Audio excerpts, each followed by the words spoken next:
We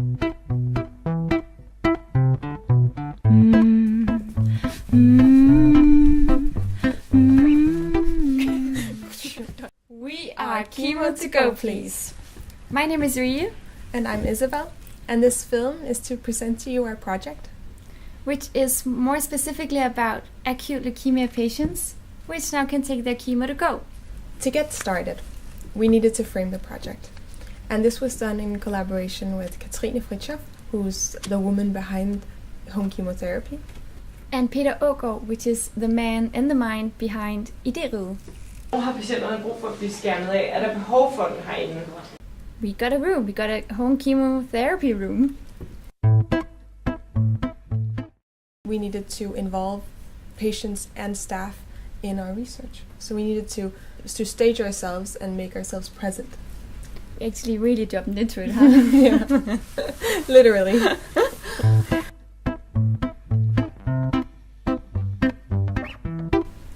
Home chemotherapy is prepared at the hospital and delivered to the patient, where the nurse attaches the chemo to their catheter, which is housed in a bag that they can take with them home.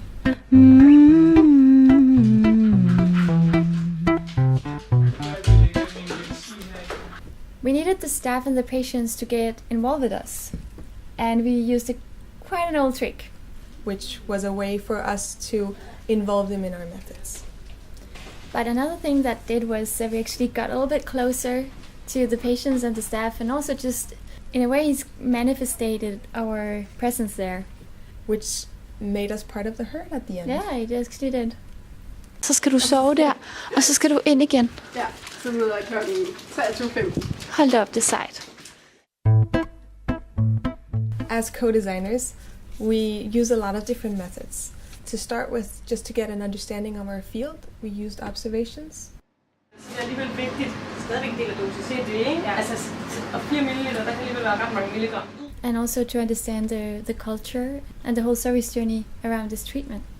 It was amazing to get the chemo to go room, but there was no patients and no staff because the whole room wasn't really up and running.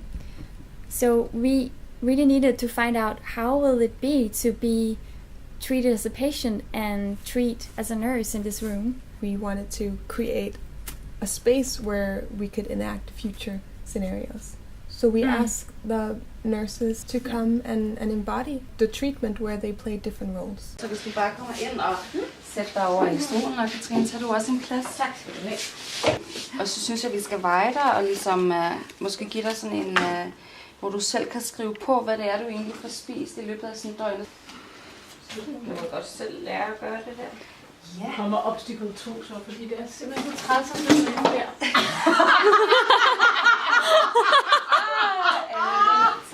Så det her med at regne med, at hun tager den her på skødet, det tror jeg slet ikke, hun har tænkt over. Hun har bare tænkt, hvis jeg sidder her, så kommer jeg over til dig. Så det var så godt, at du gjorde det, fordi det er virkelig en væsentlig ting.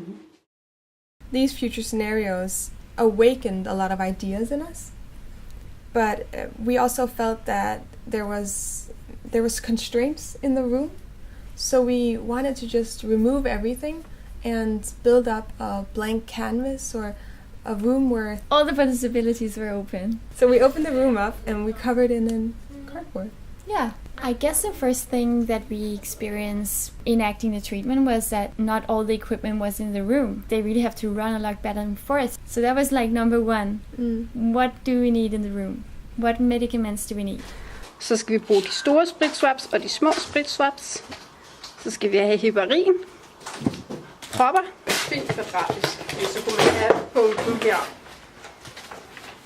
Så den faktisk bare var på den anden side. Ja. Yeah.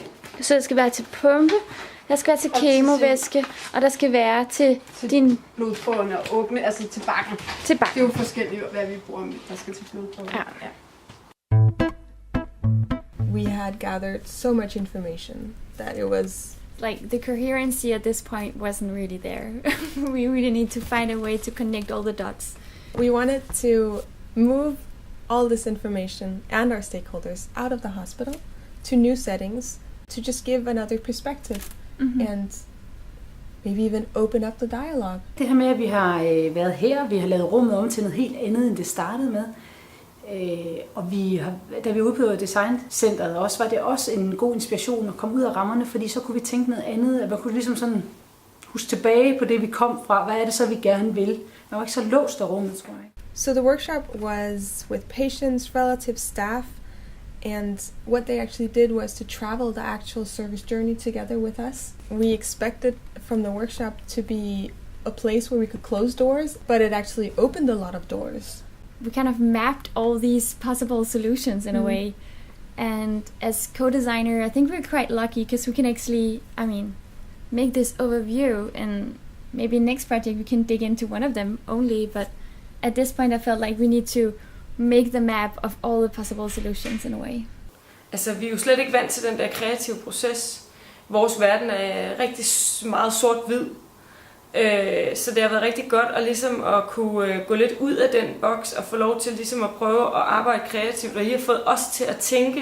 Det er som om, at I har fået os til at tænke i den rigtige retning, så I har pirret vores kreativitet og vores sanser, og det vi egentlig oplever i hverdagen, har I fundet frem med nogle metoder, som vi aldrig selv ville have brugt.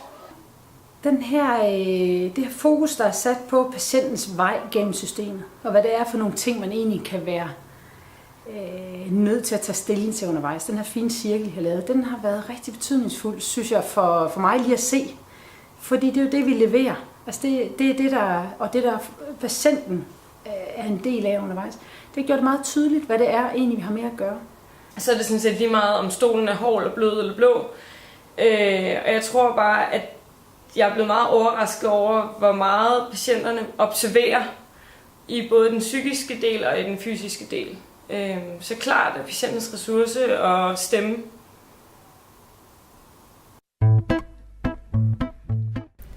So we ended up with 7 principles, which created the mindset that we felt was important to hold on to. The first one that came to mind was to feel welcome, how important that is. Når du sagde det, men prøv at tænke over, hvad der er, altså de små elementer, som gør, at det bliver en god arbejdsdag for en selv, ikke? Først kom til at tænke på kaffen, men bortset fra det. Vi bruger det jo også til patienterne, når vi tager imod dem næsten på alle tidspunkter om morgenen. Og hvis du står med en rigtig dårlig patient, så giver man kaffe til de på, og de skal ikke ligge. Hvad gør man, når det er en lang nat, de får en kop kaffe? På en måde bliver der også noget været inde signalement i det, ikke? Altså sådan lidt, det bliver værter om, Velkommen. så værsgo, ikke? Det kan indbyde, tænker jeg. Presence was an important factor to feel safe, actually. And it was a presence between nurse and patient, and also just between patients and just between the medical staff. Social and private is a duality which needs to be taken into consideration, that you need the flexibility of being very social in one moment and also be able to shield yourself in the next.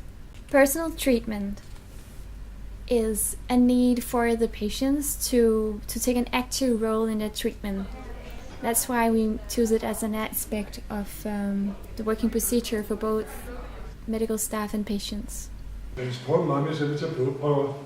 Så sagde jeg, det kan jeg nok, jeg har set det så mange gange. Men det er omvendt for mig, i forhold til det, I står der. Flexible interior makes it possible for the medical staff to move around quickly between patients, and it's also by the flexible interior possible for the patients to move around, but also to just heal themselves if they are in a vulnerable situation. Det skal være rart, det skal være nemt, det skal være flytbart, tænkte jeg faktisk også. The working environment was such an important key to make a comfortable room. Meaning that the staff feel comfortable in every work procedure, and the same with the patients. Og så har man det her bord, som så kan køres op, som man også kan stå op. Ja. Måske. Jeg vil gerne have 10 ml saltvandssprøjter, og ikke 5 ml saltvandssprøjter. Godt, at de store af dem her. The feeling of security is something that we want to highlight because we feel that it is a goal both for the staff to feel secure in sending their patients home, but also for the patients to feel safe or secure in taking this treatment home. Altså hvis du vil napoleonskære, og du har lyst til, så spis napoleonskære. Fordi det er det. Den information vil vi også gerne give på afdelingen, fordi vores følelse med patienterne. Så jeg tror bare, at jeg har meget den der med, at ernæringen skal fjerne den løftede pegefinger.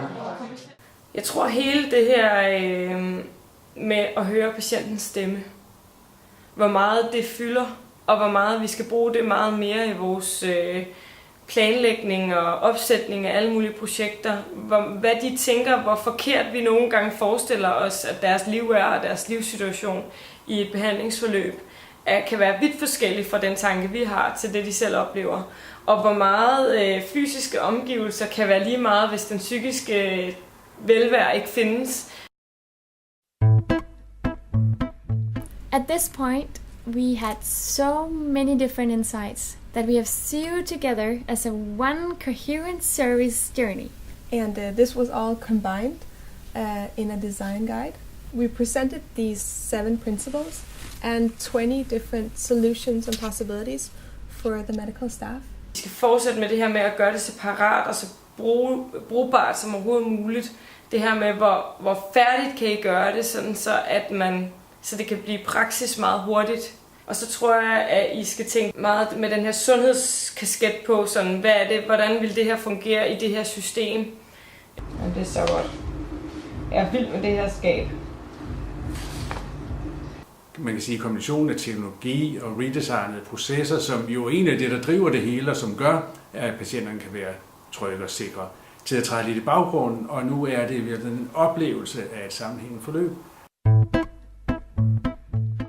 In order to meet the reality of public hospitals, we have arranged our possible solutions into 3 implementation levels. Jeg har det jo sådan, for at det her rum overhovedet kan blive sat i værk, så har vi brug for fysiske ting. Det er det, jeg synes, er allervigtigst lige nu. Men jeg synes faktisk også, at den her er super vigtig. Så jeg tror, det er sindssygt vigtigt at få det skab, og måske få lavet den der slide. Altså de der sådan små ting. Om vi så har skalstol og et bord herinde, det er lige meget. Men vi bliver nødt til at have arbejdsmiljøet i orden. The connection between co-design and their field of work actually went very well together. They needed to be involved because it was very complex. They really took the insights of the patients and really tried to understand every little part of it and how they could, put themselves and their working procedures into that wish or that need the patient might have. I was quite amazed how engaged they were in our sometimes quite abstract methods. Det, som har været allervæsentligst for mig, det har været, at det har været inspiration, som jeg ikke selv havde. Eller vi ikke havde.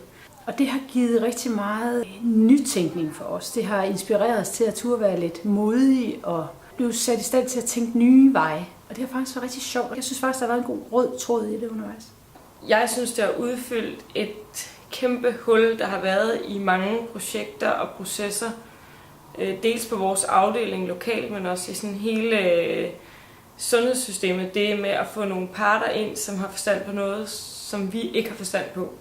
Og som gør projekterne meget mere funktionelle og bliver meget mere fuldført. Så jeg tror bare, at for mig har jeg bare fået en total aha-oplevelse. Og jeg synes bare, det har været så spændende, og jeg synes, at jeg kan mærke, at det ikke kun er på mig, at det har tændt en ild i andre personaler, for de kunne se, at nu rent faktisk finder vi på noget, der kan lykkes, og som kan bruges direkte i praksis.